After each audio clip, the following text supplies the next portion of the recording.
WCLN 1170 Radio and Cable Channel 16 are pleased to present We Should Know, hosted by J.W. Simmons, an upbeat, informative look at people, places, and issues facing our community. This education-based analysis of issues will remain positive and informative as we consider closely what we should know. Ladies and gentlemen, welcome back. We Should Know is on the air. I'm J.W. Simmons, your host. It's my pleasure to be with you today. We're coming to you from Star Communication TV, Channel 16, also simulcast on WCLN Radio each and every week. Today's subject is one that is near and dear to everybody's heart. Over the past few days, we've seen another shooting unfold in a small community in Ulvade, Texas. It's reached a lot of people. It's continuing to unfold. Today, we have two people that in our community is engaged in the heart of what Ulvade is going through. Fortunately, we have not had to get to that point. Our guest today is the Superintendent of Clinton City Schools, Dr. Wesley Johnson. Dr. Johnson, thank you for being with us. Always glad to join you. Chief Anthony Davis, Clinton Police Department. In my introduction, I want to kind of make folks know a little bit about you. Wesley, you've been through numerous hours, I guess, of academic training and have a doctorate degree, master's from Campbell. Your doctorate also is from East Carolina. Correct. But the big thing that I look at with you is extensive background and experience. Everything from a teacher to assistant principal, even moving up to chain of command in this county as assistant superintendent and now superintendent of Clinton City Schools. Equally, Chief, when I look at your background, I think, well, you know, when you think about criminal justice, different people, you may say, well, he's been here or there, but your career has been with the community in Clinton and with this area, and you came up through the ranks. Mm-hmm. You have a master's degree, extensive training and experience. Both of you guys academically, educationally achieved and experientially achieved. And I make that point to get to my opening question. I'll start with you, Dr. Johnson. The 24th, Uvalde, Texas. What we know now that we didn't know then. We know now there was 21 people that were killed. 19 of those are children. As that unfolded, and you're superintendent of the schools, what was your first thought, and what was the action that you thought you needed to consider as a result of what you were hearing was happening? Because this is another repetitive shooting, although it's the largest number of people since 2012. What was one of your first thoughts? Well, thinking through the question, unfortunately, we have heard about this before in our communities, in our country, and it's disheartening, it's alarming. And so the first thought that I have was, what are the vulnerabilities that we have within our own system? And what extra efforts do we need to put forward to ensure and to hope and pray that we can keep our children as safe as possible on any given school day? Thinking through the situation there, just trying to make sure that we're doing the things that we can. I think I had a conversation pretty early with Chief Davis about, of course, we have a couple of SROs that are at our schools, and just any vulnerabilities and things that we need to be looking toward to improve so that we can do our best to maintain the safety of our schools. Chief, I want to segue to you with that same question. I know you well enough to know you were on top of it, and you picked up on that news alert pretty quick. What went through your mind? What was that one thing that you thought, I need to, if you had to finish that sentence, I need to do what? Well, first and foremost, just like Dr. Johnson said, grief. I feel grief, anger. These things happen, and you just sit back and say, why? You ask the question, why? Being a parent myself, obviously it upset me. But some of the same questions that he said, looking at our school system, what is our vulnerabilities? We do specific training with our city school system, with every school system, to make sure that we're looking at the buildings, the entrances, the exits, any of the extra precautions we can take just to ensure safety. It's not just with this latest school shooting. I look at the post-release statements and reports that come out of each and every shooting, and I try to compare it with our own school system, and just to see what we can do better here. Dr. Johnson, one of the things that strikes me when you look at policy, you may have a policy in place as it relates to school violence or school shooting. It may be encumbered into other things. And periodically, I feel confident without even asking the question, you review that. Mm-hmm. But when these kinds of things happen, do you go back and say, okay, we need to get the team back together, and one thing is bothering me or another thing is bothering me? Does it change in some way that you see things that need to be tweaked? And if you do, did you see something, or are you aware of something that needs to be tweaked within your current policy? It's a good question as well. I think we had just recently undergone a strategic plan revision in Clinton City Schools this school year. And so Chief Davis was a part of those conversations. Our first strategic goal was around student and staff safety, as I think it should be everyone's number one goal within the education setting. So we had a lot of those conversations throughout the school year as we were conducting and writing that strategic plan. Mm-hmm. But any policy, any procedure is just as good on paper as it. I mean, you have to have the people that are conducting the policies and the procedures to enhance the safety of the school. So, of course, we talked to our building level administration. I talked to my executive cabinet. We had conversations with the principals, and simple things as double checking exterior doors. To make sure that doors are locked and closed, was some of our initial reactions. Chief, do you think, looking at things now, each one of these things we've gone through, and again, we were talking off air a while ago, it seems like we've been watching this for 23 years, different major shooting situations. Do you think we're learning from each one, or do we just become more hardened? I would hope we're learning, because what we did yesterday may not work tomorrow. You can't expect anything if you're not inspecting. So if we're not inspecting those, precautions and procedures, the yearly updates, we've got to learn from these shootings and how we can make, these plans and procedures better tomorrow. You've been not only, I mentioned your academic accomplishments, but you've been director of training. You teach a number of classes. You hold specialty certification with the state to teach in various areas. Is there something with what we're looking at when we call active shooter that's been talked about aggressively on mainstream media, and folks have been given enough information that they're a little bit aware of what's going on? But when you look at the police chief in Uvalde schools, Donato, this guy, literally from what we're hearing now, there was a breach or communication either on the front end, or there was some decision apparently given that created what is now being said a major flaw in dealing with the situation. Help us understand from your seat, from behind your badge, what you know now. And I keep emphasizing what we know now, because this thing is continuing to unfold. Yeah, I don't want to speak on opinions on what we've seen so far. I'll wait for the full report to come out to speak, opinion based on that. But as far as training in North Carolina, rapid deployment has evolved over the years. We used to teach the diamond formation and numerous formations, and that has evolved now to where we teach solo response. So the decision is taken away from maybe the command officers on the scene. So it puts it on that single officer that if you're on the scene, you respond to the threat and you eliminate it.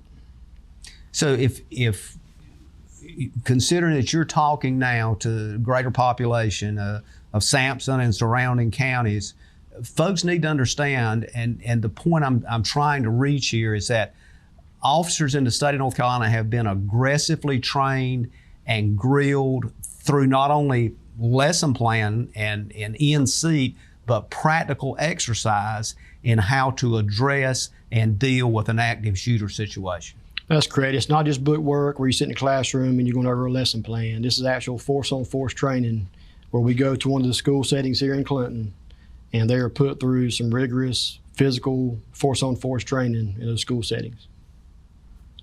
Dr. Johnson, when I'm asking these questions, it also, in my opinion, relays right back to the school system, because everybody is engaged in some aspect when these kinds of things happen. And teachers, students, certainly administrators are in the middle of that somewhere. Do you feel comfortable with the fit, the way it's set? Is there other things you'd like to see happen? Just like Chief Davis was speaking of earlier, Mr. JW, also trainings and response, probably is the better word, responses to these active shooter situations amongst the school level faculty and staff has also morphed and adjusted. Where previously it was more crouch and hide, there's been some additional direction and some morphs of how that looks. We've adopted some of those policies and procedures within Clinton City Schools. We're still going through trainings. We have individuals who are trained in these protocols. We have another training coming up in June where we'll have additional CPD staff and members of my staff who'll be trained in these new protocols, but it's also morphed throughout the years as well. We're going to take a quick break and we're going to come back, and I want to follow this discussion, and I want to kind of do some name dropping here. And one of the names I want to drop is Salvador Ramos. And it's an 18-year-old young man, and it's kind of at the center of this discussion we're having. Ladies and gentlemen, we'll be back in a moment. Stay tuned. We're talking with the Chief of Police, and we're talking with the Superintendent of Clinton City Schools right here in Clinton, North Carolina, and we'll be discussing some key issues. Call a friend. If you run a business, you need sales. To get sales, you need customers. To get customers, you need exposure.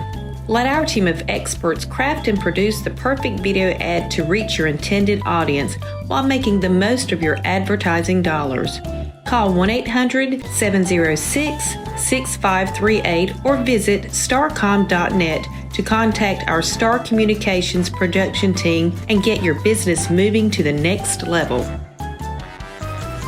Welcome back, ladies and gentlemen. We're talking today with Chief Anthony Davis and Dr. Wesley Johnson. We're talking about violent situations in our public schools. Should I say the continued episodes of violence in our public schools. We alluded to earlier this idea of 23 years ago, back 2012, there was a lot of things that was occurring, and we know that each one of these is a learning curve.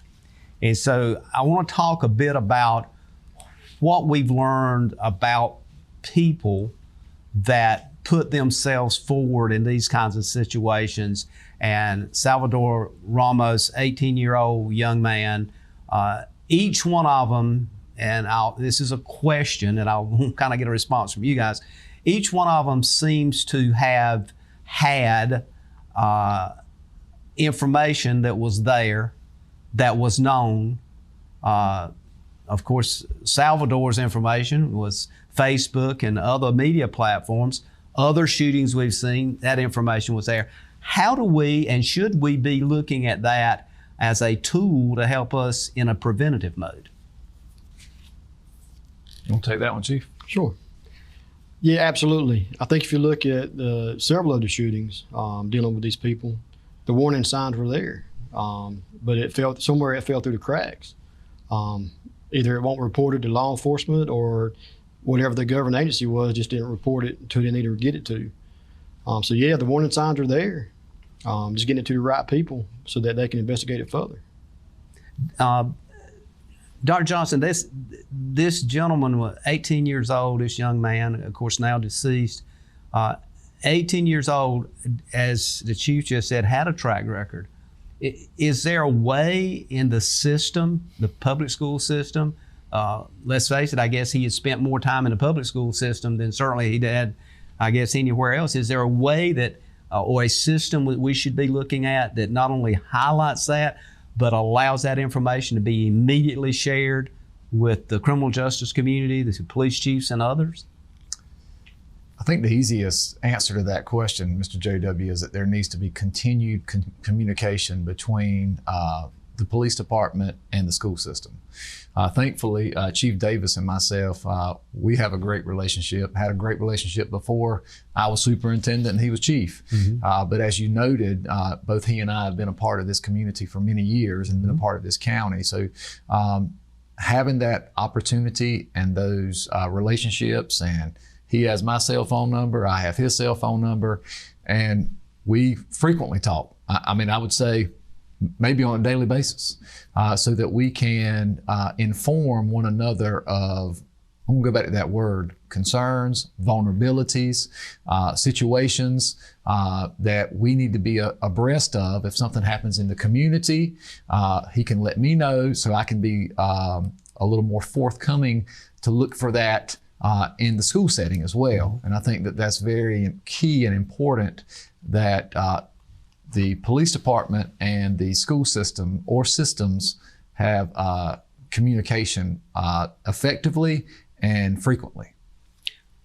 When I look at the job and the role that both you guys have, you carry out policy.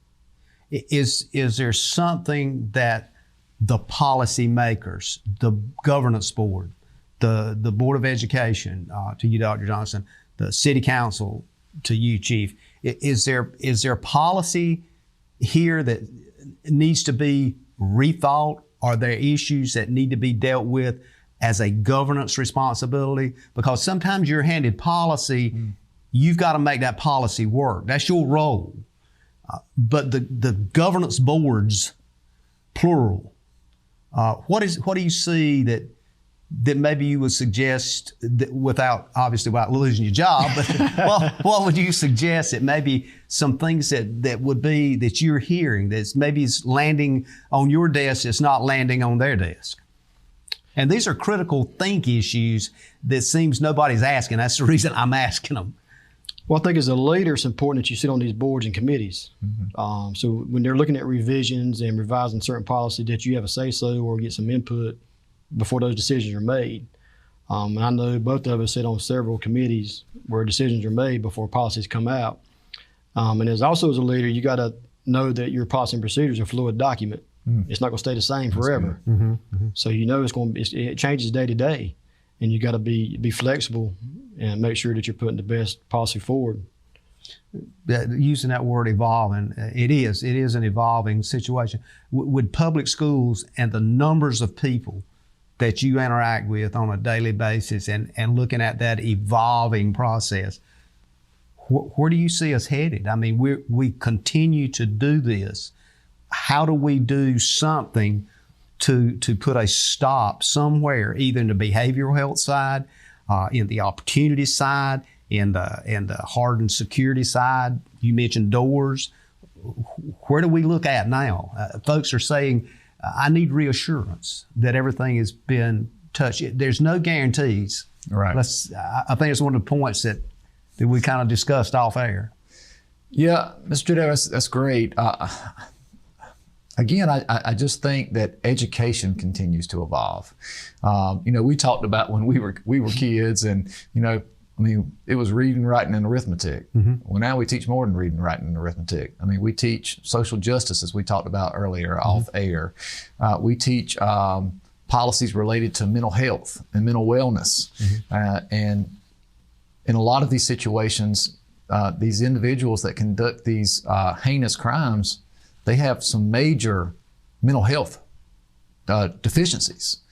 And so it's important that we evolve with time, and we teach these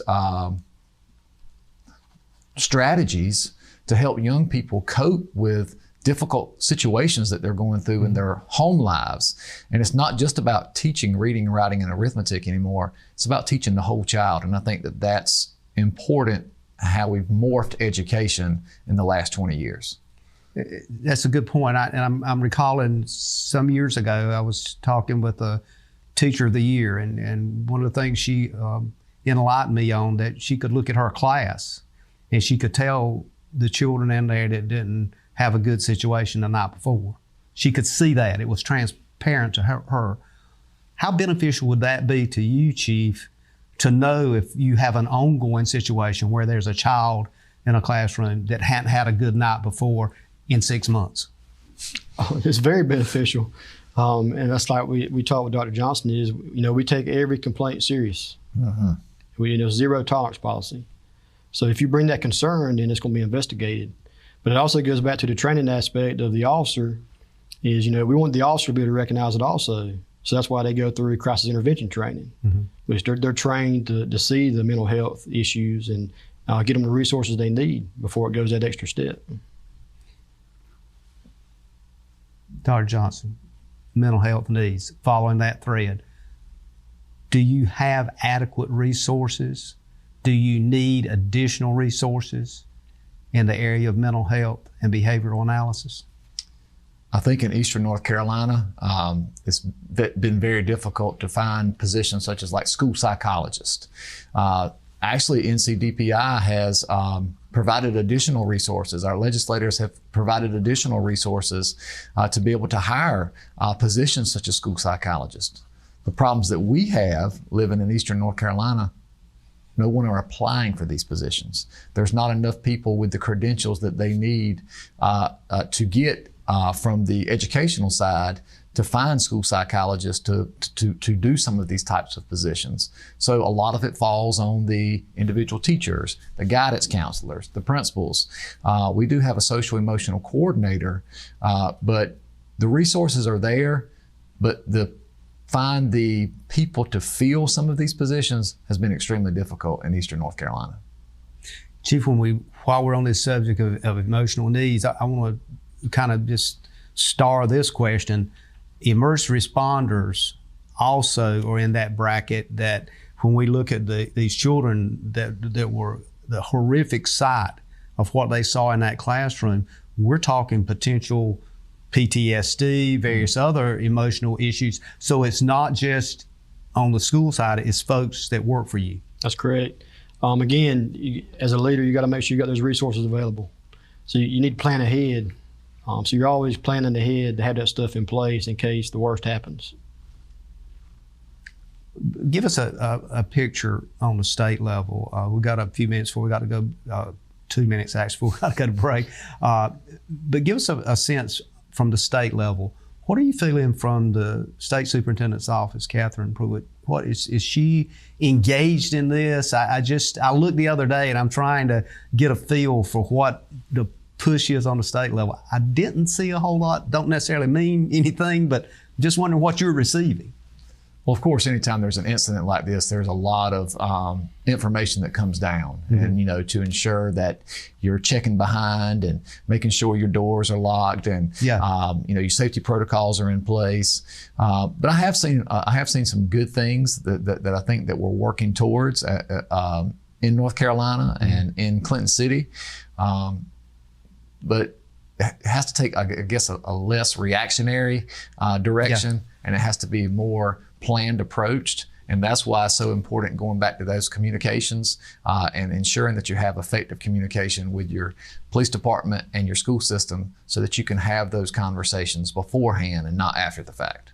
And interact with those bodies that are advisory boards and others that may be there. We're going to take a break here in about 30 seconds, but I want to kind of stage coming back. I want to get more into that area that how does people give you feedback in an easy, non-threatening way, and talk to us about some of those ways that you have set up and conduits, Chief, into you or to your I know your SROs are out there every day and you've got officers on the front line every day, but is there easy ways, and do you feel confident they have that opportunity for input? So we'll let that be the lead in coming back. Ladies and gentlemen, we'll be back in a moment. We're talking about violent situations, in many cases horrific situations over the past years, and particularly at the time we're in now. We'll be back in a moment. At home or away, knowing who is at your door is priceless. Star Communications is here to help with its doorbell security camera by Skybell. Live viewing and two-way audio equips you with the ability to always see and greet anyone that shows up at your door.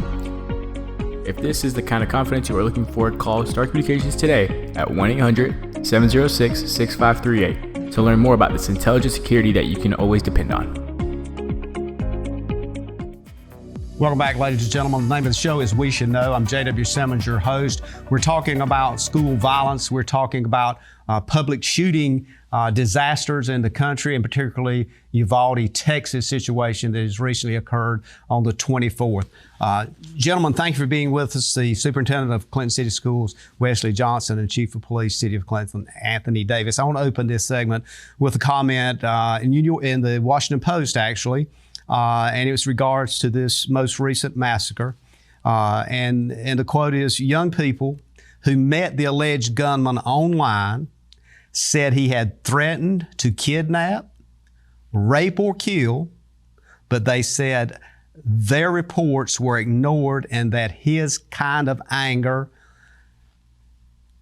was not how online is. It was just basically, they're saying this is online. Is this, I mean, I'm not the online expert by any means, but is this the norm for online, these horrific, threatening, bizarre kinds of things? Obviously, you know, if you look at TikTok, you see a lot of bizarre stuff.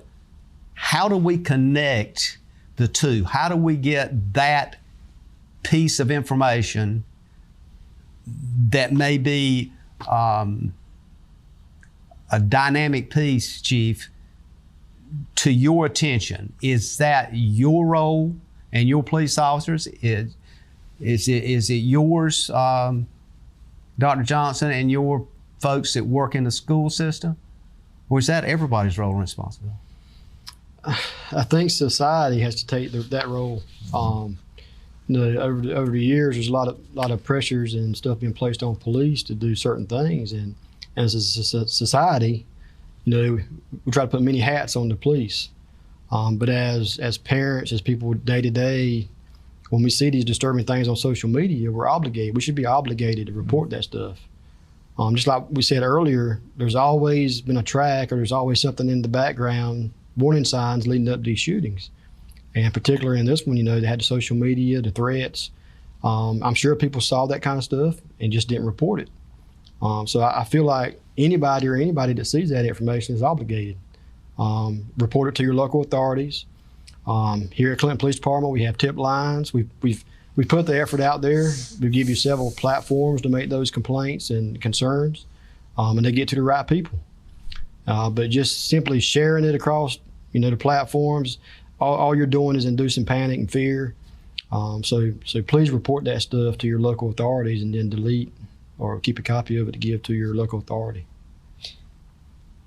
Dr. Johnson, is there such a thing as monitoring social media behavior? Is that even a thing? Or should it be a thing? I don't know. So I was a principal from 2003 to 2013, and as that continued on, social media was becoming more prevalent. Mm-hmm. And so I can remember myself as a former high school principal monitoring at that time Twitter, mm-hmm. and there was a lot of, let's call it, smack talk going on Twitter that I would address specifically with individual students, individual families. And so I think Chief Davis is on a very important point. When these situations emerge, when you see something, when you hear of something, you have to take that situation to be factual until proven otherwise. And so it's very important that we get the information as quickly as possible. So if you have individuals that are, getting back to my word, smack talking, or mm-hmm. Or even greater extent to some of the things that we've seen with Uvalde, mm-hmm. This has to be reported to the correct authorities, to the correct administrators in a quick and timely fashion so that we can address it early on and create situations to improve those instead of just acting like they're not there. And speaking of communication and looking at things, and I'm sure both you guys have looked at the timeline of events that occurred once it was reported, once the law enforcement responded to the location, and the short period of timeline that was going in to communication center, to the dispatcher, to was then reporting it back, anywhere from 3 to 4 minutes. In some cases, calls from students in the room. I'll go to you with this, Chief. How did that, number one, make you feel, and how could we change that in the sense of saying that you could have gotten that call quicker, or is there even a way that you could have gotten it quicker if you're the officer on the scene? That is the big question. Obviously, it angers me, the amount of time. Obviously, because you got children calling on the phone to 911, asking to send the police. And that's what we teach them. We want you to call 911 so the police can show up. But I think it goes back to training. You have to train. We train yearly on rapid deployment. It has to be your number one priority. When I took over, my first conversation with Dr. Johnson was, school safety is my number one. I can remember us having that conversation. But going back to training, specific training on active shooters in our school settings, it has to be a priority in our training setting. Communication is key. When you look at communication, depending on how your communication centers are set up, there is a 30-second to 2-minute, it could be a delay. And unfortunately, that 30 seconds is it's very important and prioritized when you have these kind of shootings. So it is very important, and it's just something that you have to keep reviewing and putting in those procedures and policies as you go forward. And there's a reflection here. I'm not just looking at Ulvade, but if we look back at the shooting in Florida, there was some hesitation. In fact, the guy that was there, that was a school resource person, media reports said, I think he was eventually dismissed or something, but there was gunfire going on. He didn't go into the building, and that was one of the expectations of what his training is.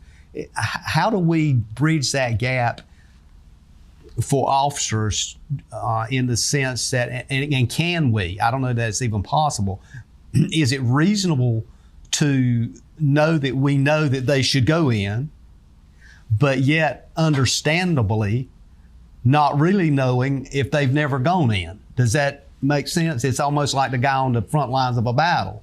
We're going to charge that hill. Well, there might be 3 of them don't charge. That's right. Well, is this so crucial that we can't afford not knowing anymore? I think it's very hard in a training setting to know. I don't know that you can induce enough fear in a training setting that you would know. Right. Even if you're doing force-on-force training in that kind of setting. Obviously, everybody's different, and until it actually happens.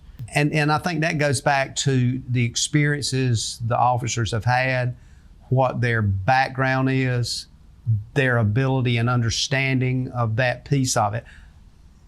Dr. Johnson, from a kind of looking at it from a non-police point of view, do you think there's things that has come out of the Uvalde situation that now have highlighted the need of certain things to be not only done but double-checked? And I'll use your example of the door. We know as we're sitting here now, and this could change because I've noticed some things have changed, but we know that the door at one time was supposedly left open for somebody to go out and get a phone, and they went back in and they didn't close it. Now we know that it was closed when they went back in, but supposedly now it was not locked.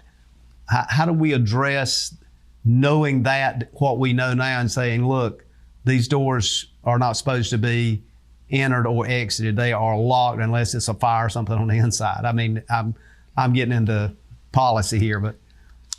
Right, yeah, I mean, schools again in North Carolina, and especially in eastern North Carolina, again, we have vulnerabilities. I mean, a lot of our schools are older schools. Some of our schools, multiple buildings. So we have to put parameters in place in thinking about when a child exits one building to enter another building. And as I shared with you earlier in a previous conversation, I believe by phone, we've tried to do some things. We just got a huge school violence prevention SVPP grant, close to $1 million, where we were able to install some new cameras, to get some new badge operated access control doors.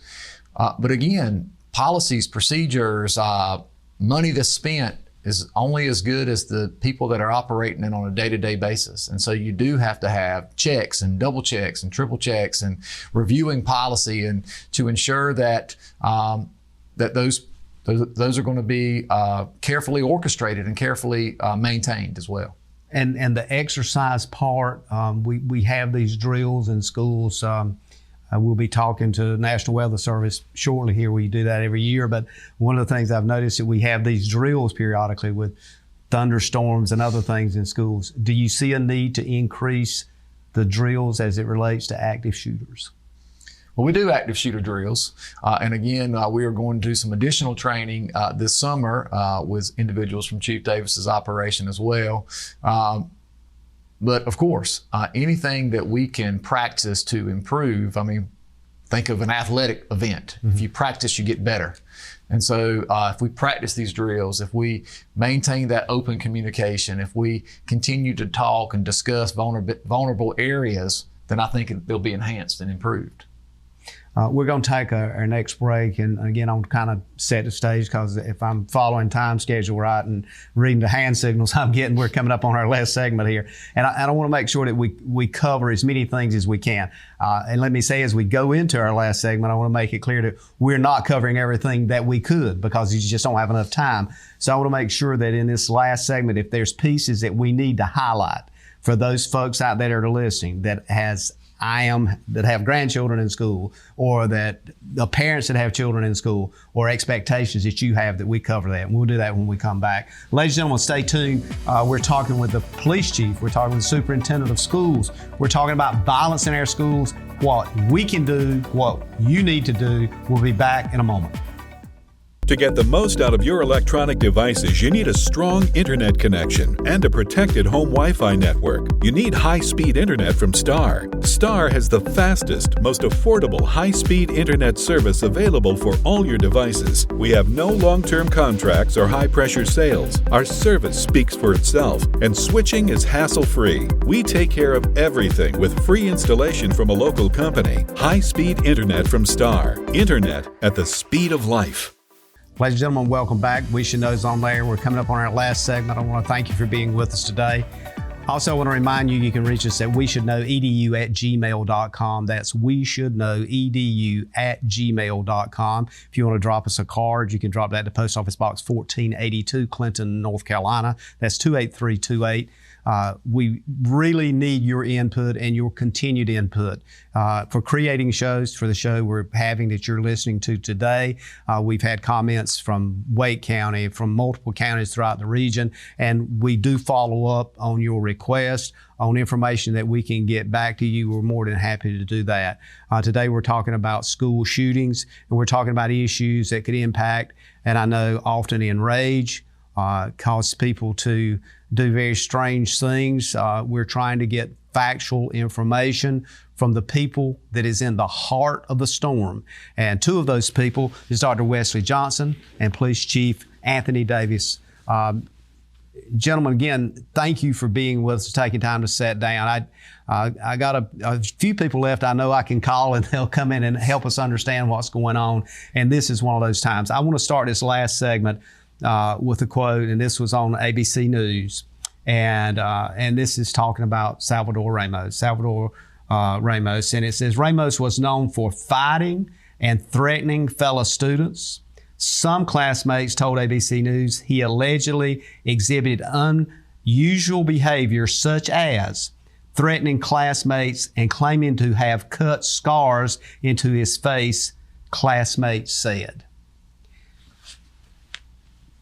When I look at and kind of the whole picture of what's going on, how do we get that from aftermath reporting to front of your eyes before it happens? We were discussing earlier between the breaks about anonymous reporting apps. We are actually moving in a different direction in Clinton City for the future.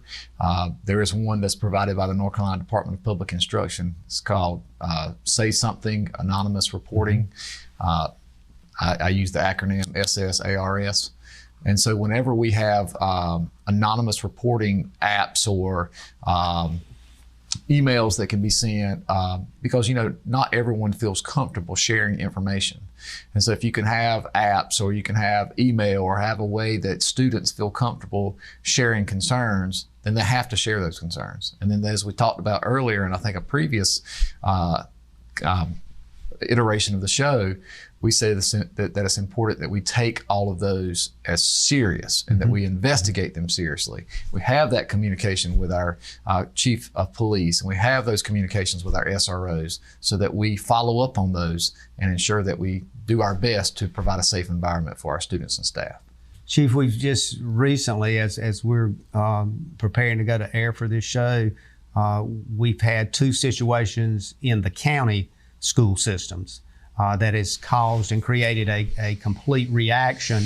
And just from my observation, the law enforcement agencies and the men and women of the Sheriff's Department done a great job in getting out there and reassuring and just by being present, and I'll include the North Carolina Highway Patrol with that.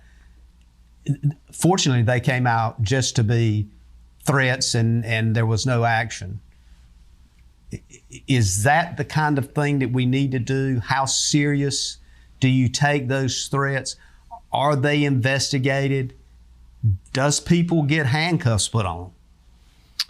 Yes. The overall answer is yes. They are taken very seriously, and they are investigated to the fullest until we prove otherwise. Depending on the age of the offender, depends on, if they go to the adult, if they're over 18, or if they go to the juvenile justice system. We do have to, depending on secured custody orders, things of that nature, we have to obviously contact DJJ and see if they would grant us those custody orders to take them into custody. But yes, they're investigated, and I was very aware of that one early. Dr. Johnson called me, actually had a copy of it. Actually spoke to the sheriff, and it was quick. We had commanders already out the weekend that assisted with the sheriff's office. So we want to make sure that the city schools were also safe. So we tracked it all the way back just to make sure there was no threats against any of our city schools, which there were not. And luckily for this one, it was just 2 teenagers basically playing a prank, so they didn't want to go to school the next day.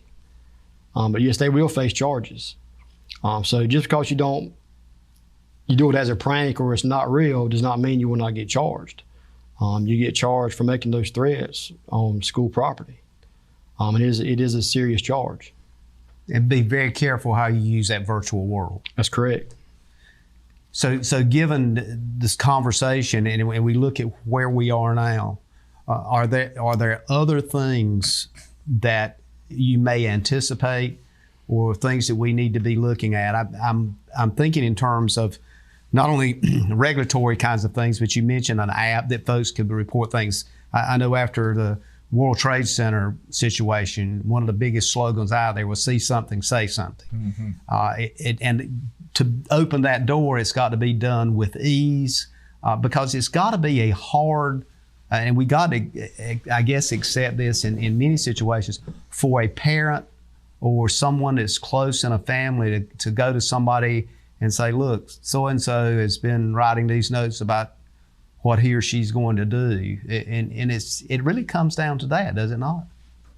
I believe so. I mean, not necessarily this situation, but you hear about these other situations where the parents were keenly aware that there were issues, there were concerns, and even to the point that they've tried to sometimes cover up or hide these concerns.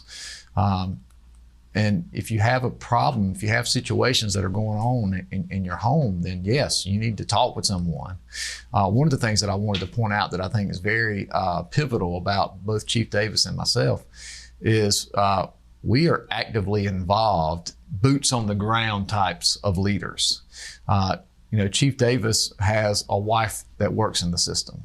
Mm-hmm. I have a wife that works in the system. He has kids that go to the system. He has a brother that works for the system. Mm-hmm. I have kids in the system.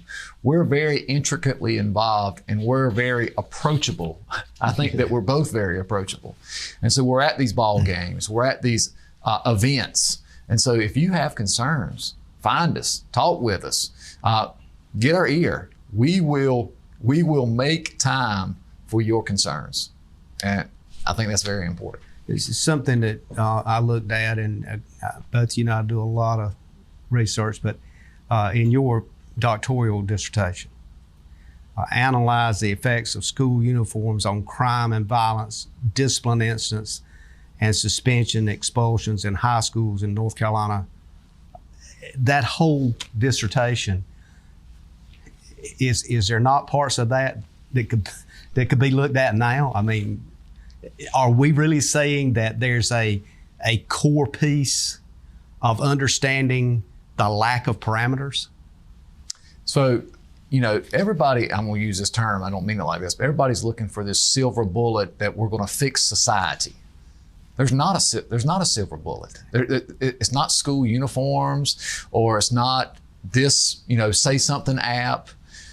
We all have to be vigilant. We all have to be passionate about doing what's best for our community, what's best for our schools, what's best for our own homes. And if we have concerns, if we have situations that we don't know how to address, because there's going to be times that we don't know how to address everything. Mm-hmm. You got to say something. You got to talk with someone. You can't cover it up and hide it. You got to share the information so that you can find the help that you need to keep us all safe. It's everyone's responsibility. Interesting piece I recall reading was that this is not something that Washington needs to address, that the state capitol needs to address, but the local communities have to address. Is that realistic? Absolutely. I think it goes back to what he just said. This is our community. We live here. We're out at the sporting events, we playing. If you see something, you've got to act on it. You can't simply throw it under the rug and say, okay, nothing may happen, because it could very well be your home next or your school next. But yeah, this is our community. It's our job to keep it safe. Given the understanding of what all three of us do, what local rural communities is all about families and neighbors, should we be setting an example for that? I think we already are. I think we are. Like you said, we're in constant contact. If you ride around in the morning time, you're going to see the cop cars out the blue light zone in the school zones. You're going to see the officers walking the halls at the school. And I'd like to thank Dr. Johnson, because he allows us to do it. Every idea I've had, I've called Dr. Johnson. He's on board with it. And it's all to improve the safety of our school system and our community. Good comment. And Dr. Johnson, one of the things that I guess to kind of get toward the end here right quick is that, do we need to quit looking to Washington and maybe expect Washington to look at us? Oh, I believe so. I mean, we've been a part, as you said, as you noted earlier, we've been a part of this community for a long time. Mm-hmm. The value of America, in my opinion, are in the local communities. And if we can look after the local communities, if everyone can rise up to say, this is my home, this is where I live, mm-hmm. and I'm going to make it safe, I'm going to protect this community. If we all do that, then in essence, the county's going to get better, the state's going to get better, and the nation's going to get better. But you have to tackle it locally. So basically what I hear you saying is we have to step up and be both the policy makers and the policy deliverers. I want to take this opportunity to thank both of you again for being here. These are, to say the least, arduous times we're in. I'd like to kind of keep this door open, this communication open. You guys are some of the people that I call to kind of help maybe clean the window a little bit more so we can see better out, because it's important for us to see from both sides of what's going on. So again, thank you for being with us. We look forward to having you back. Ladies and gentlemen, I want to thank you for being here today. And this subject is obviously one that cannot be contained in an hour or 3 hours or even months, but we'll continue to tap on it. Look forward to seeing you again, and may God bless. Thank you for tuning in to this week's episode of We Should Know with host J.W. Simmons. If you have a question, comment, or suggestion regarding this or any episode, please send your emails to weshouldknowedu@gmail.com. And remember to tune in every Tuesday at 2:30 for another informative episode of We Should Know.